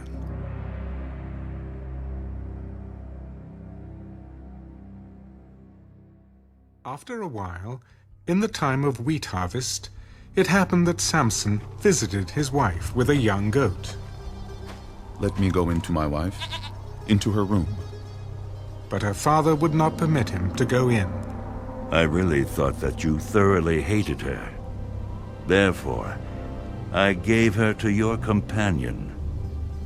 Is not her younger sister better than she? Please, take her instead. This time I shall be blameless regarding the Philistines if I harm them. Then Samson went and caught 300 foxes, and he took torches, turned the fox's tail to tail, and put a torch between each pair of tails. When he had set the torches on fire, he let the foxes go into the standing grain of the Philistines, and burned up both the shocks and the standing grain, as well as the vineyards and olive groves. Then the Philistines said, Who has done this? Samson, the son-in-law of the Timnite, because he has taken his wife and given her to his companion. So the Philistines came up and burned her and her father with fire. Samson said to them, Since you would do a thing like this, I will surely take revenge on you. And after that, I will cease. So he attacked them, hip and thigh, with a great slaughter. Then he went down and dwelt in the cleft of the rock of Etam. Now the Philistines went up, encamped in Judah, and deployed themselves against Lehi. And the men of Judah said, Why have you come up against us? We have come up to arrest Samson, to do to him as he has done to us. Then 3,000 men of Judah went down to the cleft of the rock of Etam, and said to Samson, Do you not know that the Philistines rule over us? What is this you have done to us? As they did to me, so I have done to them. We have come down to arrest you, that we may deliver you into the hand of the Philistines. Swear to me that you will not kill me yourselves.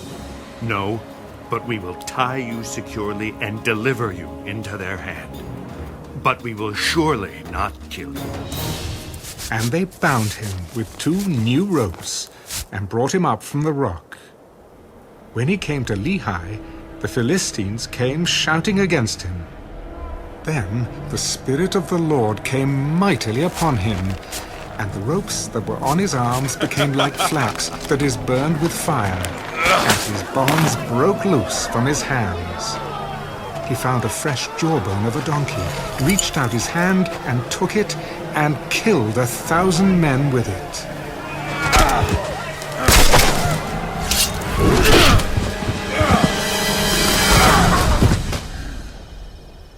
Then Samson said, With the jawbone of a donkey, heaps upon heaps. With the jawbone of a donkey, I have slain 1,000 men.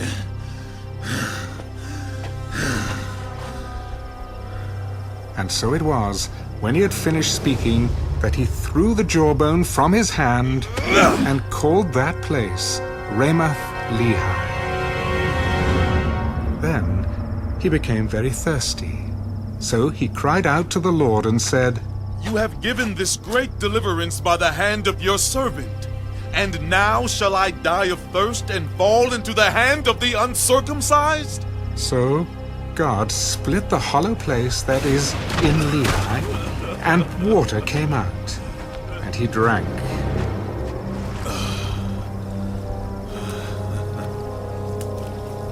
And his spirit returned, and he revived.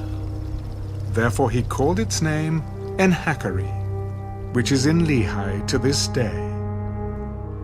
And he judged Israel 20 years in the days of the Philistines.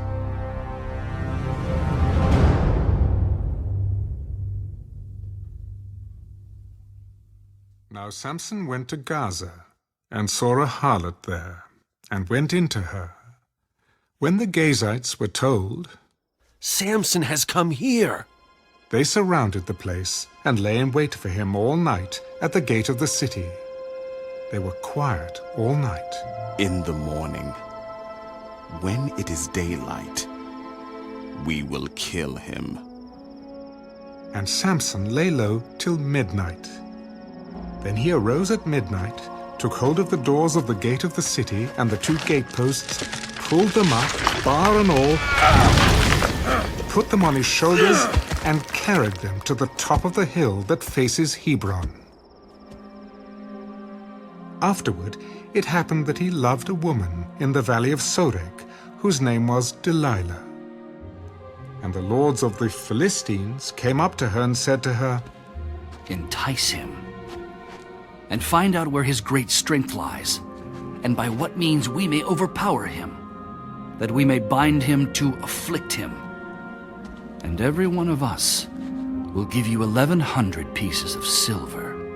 So Delilah said to Samson, Please, tell me where your great strength lies, and with what you may be bound to afflict you.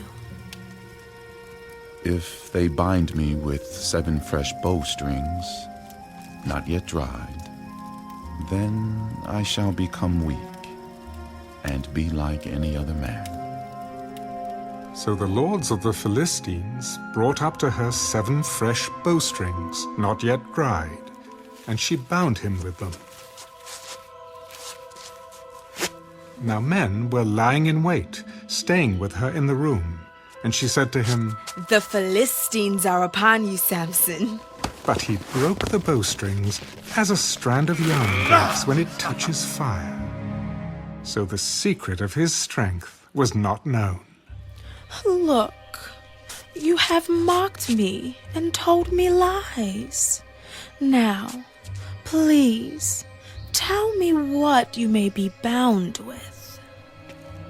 If they bind me securely with new ropes that have never been used, then I shall become weak, and be like any other man. Therefore Delilah took new ropes and bound him with them, and said to him, The Philistines are upon you, Samson.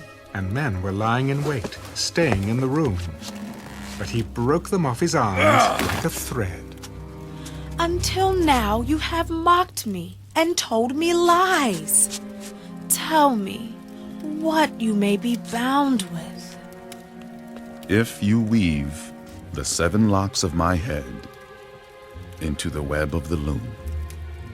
So she wove it tightly with the batten of the loom, and said to him, The Philistines are upon you, Samson. But he awoke from his sleep, and pulled out the batten and the web from the loom. How can you say, I love you, when your heart is not with me? You have mocked me these 3 times and have not told me where your great strength lies. And it came to pass, when she pestered him daily with her words, and pressed him, so that his soul was vexed to death, that he told her all his heart. No razor has ever come upon my head, for I have been a Nazirite to God from my mother's womb. If I am shaven, then my strength will leave me, and I shall become weak, and be like any other man. When Delilah saw that he had told her all his heart, she sent and called for the lords of the Philistines. Come up once more, for he has told me all his heart. So the lords of the Philistines came up to her and brought the money in their hand. Then she lulled him to sleep on her knees, and called for a man, and had him shave off the 7 locks of his head. Then she began to torment him, and his strength left him.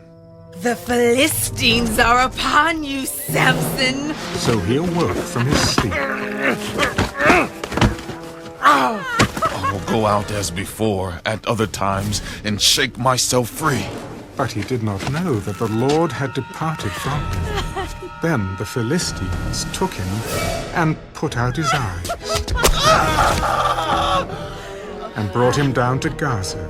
They bound him with bronze fetters, and he became a grinder in the prison. However, the hair of his head began to grow again, after it had been shaven. Now the lords of the Philistines gathered together to offer a great sacrifice to Dagon their god, and to rejoice. Our God has delivered into our hands Samson, our enemy. When the people saw him, they praised their God, for they said, Our God has delivered into our hands our enemy, the destroyer of our land, and the one who multiplied our dead. So it happened, when their hearts were merry, that they said, Call for Samson, that he may perform for us. So they called for Samson from the prison, and he performed for them. And they stationed him between the pillars. Then Samson said to the lad who held him by the hand, Let me feel the pillars which support the temple, so that I can lean on them. Now the temple was full of men and women. All the lords of the Philistines were there, about 3,000 men and women on the roof, watching while Samson performed. Then Samson called to the Lord. O Lord God, remember me, I pray. Strengthen me, I pray, just this once. O God, that I may, with one blow, take vengeance on the Philistines for my 2 eyes. And Samson took hold of the 2 middle pillars which supported the temple, and he braced himself against them, one on his right and the other on his left. Let me die with the Philistines! And he pushed with all his might.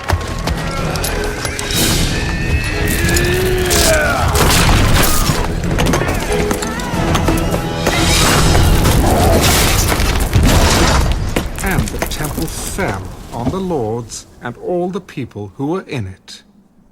So the dead that he killed at his death were more than he had killed in his life. And his brothers and all his father's household came down and took him, and brought him up and buried him between Zorah and Eshtaol, in the tomb of his father Manoah. He had judged Israel 20 years.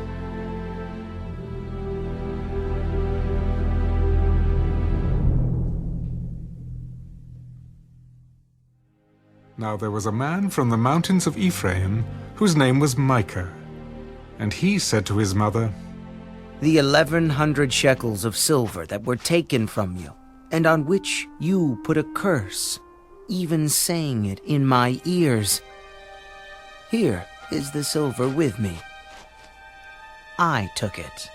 And his mother said, "May you be blessed by the Lord, my son." So when he had returned the 1,100 shekels of silver to his mother said, I had wholly dedicated the silver from my hand to the Lord for my son, to make a carved image and a molded image. Now, therefore, I will return it to you." Thus he returned the silver to his mother. Then his mother took 200 shekels of silver and gave them to the silversmith, and he made it into a carved image and a molded image, and they were in the house of Micah. The man Micah had a shrine, and made an ephod and household idols, and he consecrated one of his sons, who became his priest. In those days there was no king in Israel. Everyone did what was right in his own eyes. Now there was a young man from Bethlehem in Judah, of the family of Judah. He was a Levite, and was staying there. The man departed from the city of Bethlehem in Judah to stay wherever he could find a place. Then he came to the mountains of Ephraim, to the house of Micah, as he journeyed. And Micah said to him, "Where do you come from?" "I am a Levite from Bethlehem in Judah, and I am on my way to find a place to stay." "Dwell with me, and be a father and a priest to me, and I will give you 10 shekels of silver per year, a suit of clothes, and your sustenance." So the Levite went in. Then the Levite was content to dwell with the man, and the young man became like one of his sons to him. So Micah consecrated the Levite, and the young man became his priest and lived in the house of Micah. Then Micah said, "Now I know that the Lord will be good to me, since I have a Levite as priest."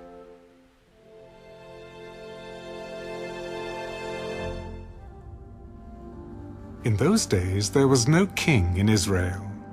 And in those days the tribe of the Danites was seeking an inheritance for itself to dwell in. For until that day their inheritance among the tribes of Israel had not fallen to them. So the children of Dan sent 5 men of their family from their territory, men of valor from Zorah and Eshtaol, to spy out the land and search it. They said to them, "Go, search the land." So they went to the mountains of Ephraim, to the house of Micah, and lodged there. While they were at the house of Micah, they recognized the voice of the young Levite. They turned aside and said to him, "Who brought you here? What are you doing in this place? What do you have here?" Thus and so Micah did for me. He has hired me, and I have become his priest. Well, please inquire of God that we may know whether the journey on which we will go will be prosperous. Go in peace. The presence of the Lord will be with you on your way." So the 5 men departed and went to Laish. They saw the people who were there, how they dwelt safely, in the manner of the Sidonians, quiet and secure. There were no rulers in the land who might put them to shame for anything. They were far from the Sidonians, and they had no ties with anyone. Then the spies came back to their brethren at Zorah and Eshtaol, and their brethren said to them, "What is your report?" "Arise, let us go up against them, for we have seen the land, and indeed it is very good. Would you do nothing? Do not hesitate to go, and enter to possess the land. When you go, you will come to a secure people and a large land.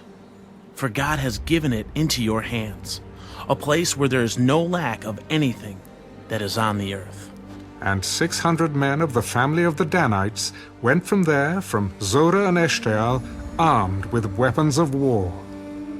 Then they went up and encamped at Kirjath-jearim in Judah. Therefore they call that place Mahane Dan to this day. There it is, west of Kirjath-jearim. And they passed from there to the mountains of Ephraim, and came to the house of Micah.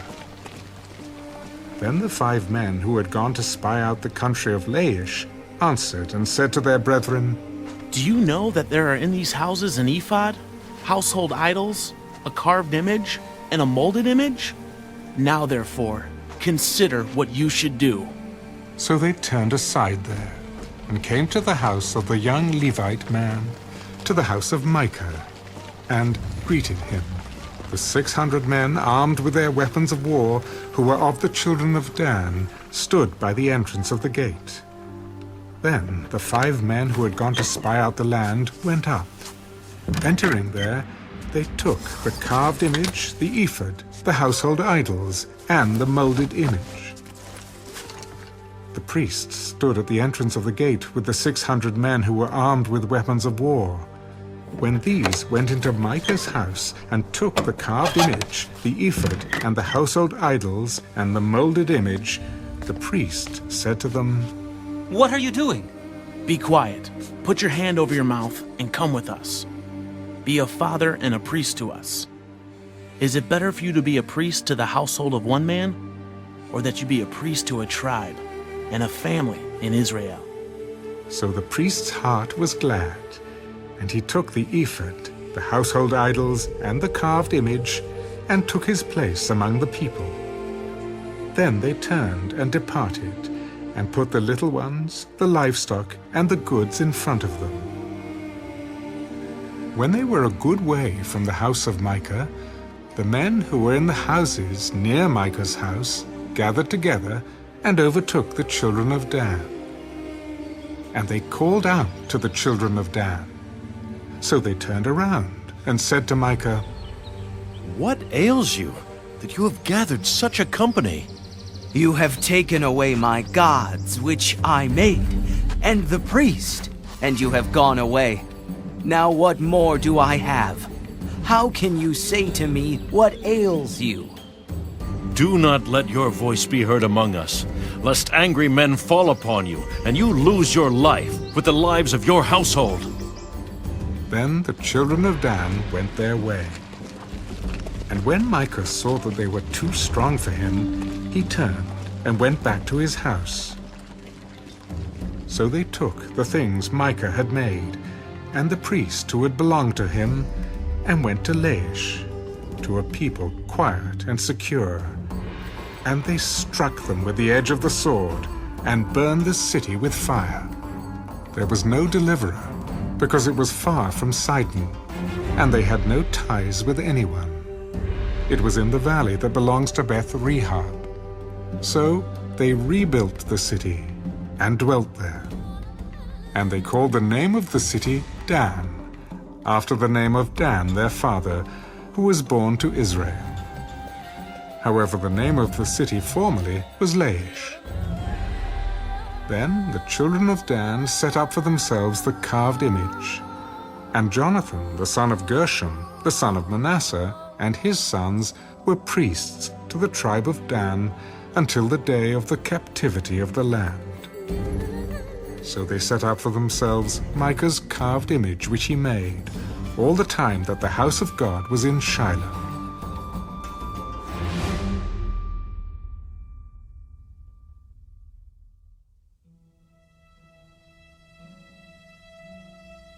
And it came to pass in those days, when there was no king in Israel, that there was a certain Levite staying in the remote mountains of Ephraim.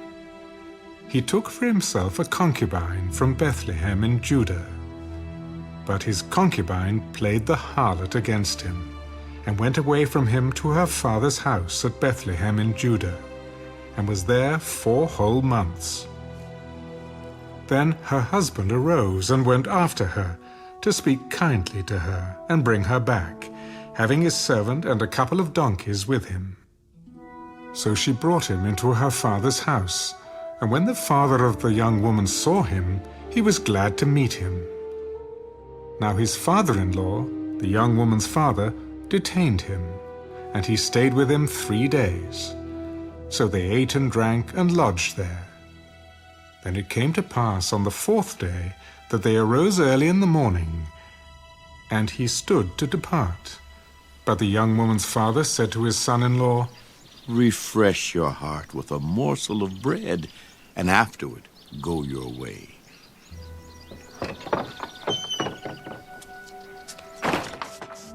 So they sat down, and the 2 of them ate and drank together. Then the young woman's father said to the man, Please be content to stay all night, and let your heart be merry. And when the man stood to depart, his father-in-law urged him. So he lodged there again. Then he arose early in the morning on the 5th day to depart. But the young woman's father said, Please refresh your heart. So they delayed until afternoon, and both of them ate. And when the young man stood to depart, he and his concubine and his servant, his father-in-law, the young woman's father, said to him, Look, the day is now drawing toward evening. Please spend the night. See, the day is coming to an end. Lodge here that your heart may be merry. Tomorrow, go your way early, so that you may get home. However, the man was not willing to spend that night. So he rose and departed, and came to opposite Jebus, that is, Jerusalem. With him were the 2 saddled donkeys. His concubine was also with him. They were near Jebus, and the day was far spent. And the servant said to his master, Come, please, and let us turn aside into the city of the Jebusites and lodge in it. But his master said to him, We will not turn aside here into a city of foreigners, who are not of the children of Israel. We will go on to Gibeah. Come, let us draw near to one of these places, and spend the night in Gibeah, or in Ramah. And they passed by, and went their way. And the sun went down on them near Gibeah, which belongs to Benjamin. They turned aside there to go in to lodge in Gibeah. And when he went in, he sat down in the open square of the city, for no one would take them into his house to spend the night. Just then, an old man came in from his work in the field at evening, who also was from the mountains of Ephraim. He was staying in Gibeah, whereas the men of the place were Benjamites. And when he raised his eyes, he saw the traveler in the open square of the city. And the old man said, Where are you going, and where do you come from? We are passing from Bethlehem in Judah toward the remote mountains of Ephraim. I am from there. I went to Bethlehem in Judah. Now I am going to the house of the Lord. But there is no one who will take me into his house, although we have both straw and fodder for our donkeys, and bread and wine for myself, for your female servant, and for the young man who is with your servant. There is no lack of anything. Peace be with you. However, let all your needs be my responsibility. Only do not spend the night in the open square. So he brought him into his house, and gave fodder to the donkeys. And they washed their feet, and ate and drank. As they were enjoying themselves, suddenly certain men of the city, perverted men, surrounded the house and beat on the door. They spoke to the master of the house, the old man. Bring out the man who came to your house, that we may know him carnally. But the man, the master of the house, went out to them and said to them, No, my brethren, I beg you, do not act so wickedly. Seeing this man has come into my house, do not commit this outrage. Look, here is my virgin daughter and the man's concubine. Let me bring them out now, humble them, and do with them as you please. But to this man, do not do such a vile thing. But the men would not heed him. So the man took his concubine and brought her out to them. And they knew her and abused her all night until morning. And when the day began to break, they let her go. Then the woman came as the day was dawning, and fell down at the door of the man's house where her master was, till it was light. When her master arose in the morning, and opened the doors of the house, and went out to go his way, there was his concubine, fallen at the door of the house, with her hands on the threshold. And he said to her, "Get up, and let us be going." But there was no answer.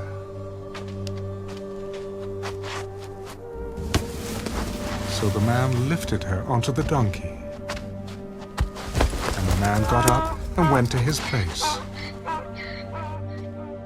When he entered his house, he took a knife, laid hold of his concubine, and divided her into 12 pieces, limb by limb, and sent her throughout all the territory of Israel.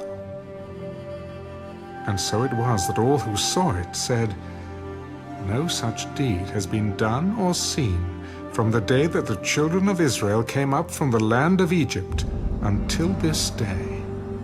Consider it, confer, and speak up."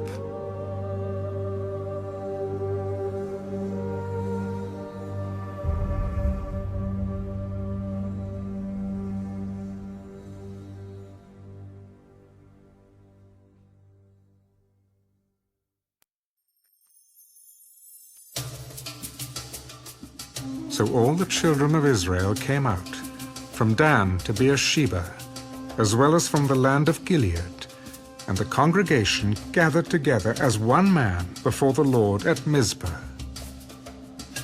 And the leaders of all the people, all the tribes of Israel, presented themselves in the assembly of the people of God, 400,000 foot soldiers who drew the sword. Now the children of Benjamin heard that the children of Israel had gone up to Mizpah. Then the children of Israel said, "Tell us, how did this wicked deed happen?" So the Levite, the husband of the woman who was murdered, answered, My concubine and I went into Gibeah, which belongs to Benjamin, to spend the night, and the men in Gibeah rose against me and surrounded the house at night because of me. They intended to kill me, but instead they ravished my concubine so that she died. So I took hold of my concubine, cut her in pieces, and sent her throughout all the territory of the inheritance of Israel, because they committed lewdness and outrage in Israel. Look, all of you are children of Israel. Give your advice and counsel here and now. So all the people arose as one man. "None of us will go to his tent, nor will any turn back to his house. But now this is the thing which we will do to Gibeah. We will go up against it by lot. We will take 10 men out of every 100 throughout all the tribes of Israel, 100 out of every 1,000, and 1,000 out of every 10,000, to make provisions for the people, that when they come to Gibeah in Benjamin, they may repay all the vileness that they have done in Israel." So all the men of Israel were gathered against the city, united together as one man. Then the tribes of Israel sent men through all the tribe of Benjamin, saying, "What is this wickedness that has occurred among you? Now therefore, deliver up the men, the perverted men who are in Gibeah, that we may put them to death and remove the evil from Israel." But the children of Benjamin would not listen to the voice of their brethren, the children of Israel. Instead, the children of Benjamin gathered together from their cities to Gibeah, to go to battle against the children of Israel. And from their cities at that time the children of Benjamin numbered 26,000 men who drew the sword, besides the inhabitants of Gibeah, who numbered 700 select men. Among all this people were 700 select men who were left-handed. Every one could sling a stone at a hair's breadth and not miss. Now, besides Benjamin, the men of Israel numbered 400,000 men who drew the sword. All of these were men of war. Then the children of Israel arose and went up to the house of God to inquire of God, "Which of us shall go up first to battle against the children of Benjamin?" The Lord said, "Judah first." So the children of Israel rose in the morning and encamped against Gibeah. And the men of Israel went out to battle against Benjamin. And the men of Israel put themselves in battle array to fight against them at Gibeah. Then the children of Benjamin came out of Gibeah, and on that day cut down to the ground 22,000 men of the Israelites. And the people, that is, the men of Israel, encouraged themselves, and again formed the battle line at the place where they had put themselves in array on the first day. Then the children of Israel went up and wept before the Lord until evening, and asked counsel of the Lord. "Shall I again draw near for battle against the children of my brother Benjamin?" And the Lord said, "Go up against him." So the children of Israel approached the children of Benjamin on the second day. And Benjamin went out against them from Gibeah on the second day, and cut down to the ground 18,000 more of the children of Israel. All these drew the sword. Then all the children of Israel, that is, all the people, went up and came to the house of God and wept. They sat there before the Lord and fasted that day until evening. And they offered burnt offerings and peace offerings before the Lord. So the children of Israel inquired of the Lord. The ark of the covenant of God was there in those days, and Phinehas, the son of Eleazar, the son of Aaron, stood before it in those days. "Shall I yet again go out to battle against the children of my brother Benjamin? Or shall I cease?" And the Lord said, "Go up, for tomorrow I will deliver them into your hand." Then Israel set men in ambush all around Gibeah. And the children of Israel went up against the children of Benjamin on the third day, and put themselves in battle array against Gibeah, as at the other times. So the children of Benjamin went out against the people, and were drawn away from the city. They began to strike down and kill some of the people, as at the other times, in the highways, one of which goes up to Bethel and the other to Gibeah, and in the field, about 30 men of Israel. And the children of Benjamin said, "They are defeated before us, as at first." But the children of Israel said, "Let us flee and draw them away from the city to the highways." So all the men of Israel rose from their place and put themselves in battle array at Baal Tamar. Then Israel's men in ambush burst forth from their position in the plain of Geba. And 10,000 select men from all Israel came against Gibeah, and the battle was fierce. But the Benjamites did not know that disaster was upon them. The Lord defeated Benjamin before Israel. And the children of Israel destroyed that day 25,100 Benjamites. All these drew the sword.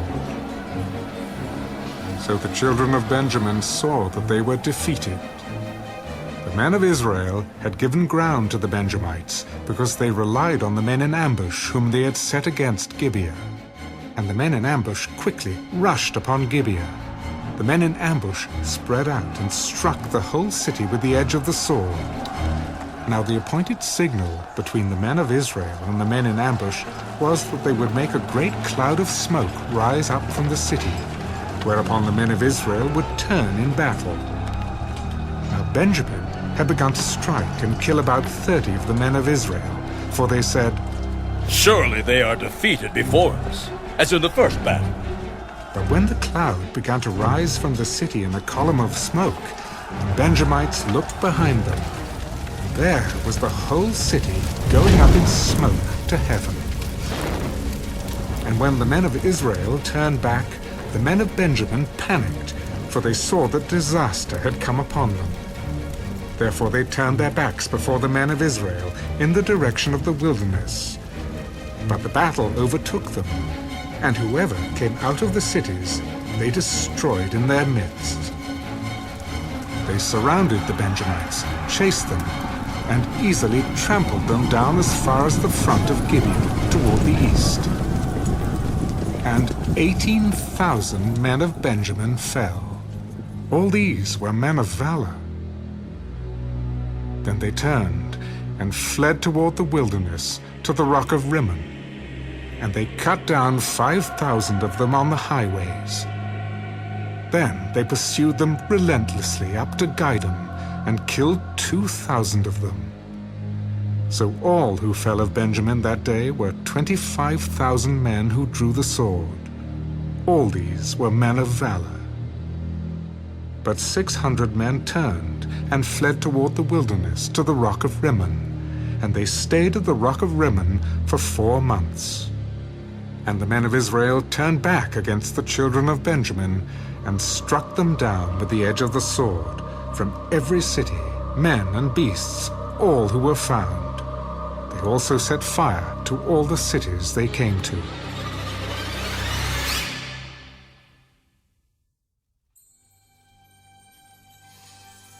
Now the men of Israel had sworn an oath at Mizpah. None of us shall give his daughter to Benjamin as a wife. Then the people came to the house of God, and remained there before God till evening. They lifted up their voices and wept bitterly. O Lord God of Israel, why has this come to pass in Israel, that today there should be one tribe missing in Israel? So it was, on the next morning, that the people rose early and built an altar there, and offered burnt offerings and peace offerings. The children of Israel said, "Who is there among all the tribes of Israel who did not come up with the assembly to the Lord?" For they had made a great oath concerning anyone who had not come up to the Lord at Mizpah, saying, "He shall surely be put to death." And the children of Israel grieved for Benjamin, their brother. One tribe is cut off from Israel today. What shall we do for wives for those who remain, seeing we have sworn by the Lord that we will not give them our daughters as wives? What one is there from the tribes of Israel who did not come up to Mizpah to the Lord? And in fact, no one had come to the camp from Jabesh Gilead to the assembly. For when the people were counted, indeed, not one of the inhabitants of Jabesh Gilead was there. So the congregation sent out there 12,000 of their most valiant men, and commanded them, saying, "Go and strike the inhabitants of Jabesh Gilead with the edge of the sword, including the women and children. And this is the thing you shall do. You shall utterly destroy every male and every woman who has known a man intimately." So they found among the inhabitants of Jabesh Gilead 400 young virgins who had not known a man intimately. And they brought them to the camp at Shiloh, which is in the land of Canaan. Then the whole congregation sent word to the children of Benjamin who were at the rock of Rimmon, and announced peace to them. So Benjamin came back at that time, and they gave them the women whom they had saved alive of the women of Jabesh Gilead. And yet they had not found enough for them. and the people grieved for Benjamin, because the Lord had made a void in the tribes of Israel. Then the elders of the congregation said, "What shall we do for wives for those who remain, since the women of Benjamin have been destroyed?" There must be an inheritance for the survivors of Benjamin, that a tribe may not be destroyed from Israel. However, we cannot give them wives from our daughters, for the children of Israel have sworn an oath, saying, "Cursed be the one who gives a wife to Benjamin." In fact, there is a yearly feast of the Lord in Shiloh, which is north of Bethel on the east side of the highway that comes up from Bethel to Shechem and south of Lebanon. Therefore, they instructed the children of Benjamin, "Go lie in wait in the vineyards and watch.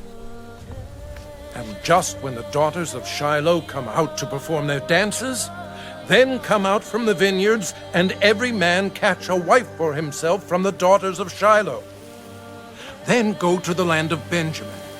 Then it shall be, when their fathers or their brothers come to us to complain, that we will say to them, 'Be kind to them for our sakes, because we did not take a wife for any of them in the war.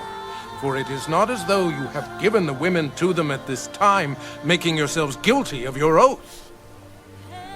And the children of Benjamin did so. They took enough wives for their number from those who danced, whom they caught. Then they went and returned to their inheritance, and they rebuilt the cities and dwelt in them. So the children of Israel departed from there at that time, every man to his tribe and family. They went out from there, every man to his inheritance. In those days there was no king in Israel. Everyone did what was right in his own eyes.